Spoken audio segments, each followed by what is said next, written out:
நான் வந்து இந்தியால ஒர்க் பண்ணிட்டே இருந்தேங்க. இப்போ வந்து நான் ரஷ்யா வந்திருக்கேன். ரஷ்யா வந்ததுக்கப்புறம், இங்க இருக்கிற எம்ப்ளாயி கிட்ட வந்து என்னால என்ன பார்க்க முடிஞ்சுச்சு அப்டின்னா, நான் வந்தது வந்து திடீர்னு வந்து ரஷ்யன்களுக்கு வந்து நான் கால் பண்ணுவேங்க ஒர்க் விஷயமா. அவங்க என்ன நெனைக்கிறாங்க அப்டின்னா, "என்ன இவன் கால்லாம் பண்றான்?" அப்டின்னு நெனைக்கிறாங்க. அப்புறம் தான் எனக்கு புரிஞ்சுச்சு, இங்க வந்து இவங்களுக்கு கால் பண்றதுங்கிறது இவங்களுக்கு புடிக்க மாட்டேங்குது. எந்த ஒரு ஒர்க் விஷயமா இருந்தாலும் வந்து ஜஸ்ட் மெசேஜ் பண்ணாலே போதும். ஏதாச்சும் ஒரு எமர்ஜென்சினா மட்டும் வந்து இவங்களுக்கு கால் பண்ணலாம் அப்டிங்கிறத நான் புரிஞ்சுக்கிட்டேன். அதே மாதிரி வந்து இங்க ரஷ்யன் எம்ப்ளாயி இருக்காங்க இல்லையா? அவங்க வந்து ஒரு மேனேஜர்ட்டயோ, இல்லன்னா ஓனர்ட்டயோ எப்படி நடந்துக்கிறாங்க அப்படின்னா, நம்ம இந்தியால எப்படி சொல்லுவோம், ஒரு மேனேஜரா இருந்தா நம்ம சார் அந்த மாரி சொல்லுவோம் இல்லையா? இங்க வந்து எவ்வளோ வயசா இருந்தாலும் பேர் சொல்லி தாங்க கூப்பிடுறாங்க.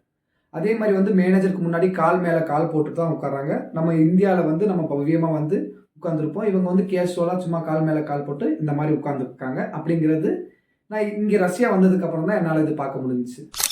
அதே மாரி வந்து இவங்க வந்து ஹாலிடேஸ் வந்து எப்படி என்ஜாய் பண்றாங்க அப்டின்னா, இவங்களுக்கு வந்து ஒரு கம்பெனில ஒர்க் பண்றாங்க அப்டின்னா, அந்த கம்பெனில வந்து வருஷத்துக்கு ஒரு வாட்டி வந்து சேலரியும் குடுத்து, அவங்க வந்து வெக்கேஷன் எங்கேயாச்சும் ரஷ்யால இருக்கக்கூடிய பகுதிகளோ, இல்லன்னா நம்மள மாரி இந்தியா, சைனா இந்த மாரி இடத்துக்குலாம் நல்லா சுற்றுலா போறாங்க. நல்லா என்ஜாய் பண்றாங்க. இவங்க ஃபேஸ்ல வந்து ஒரு பிரஷர் அப்படிங்கிறத பார்க்க முடியலங்க. எல்லாருமே ஜாலியா இருக்கிறாங்க.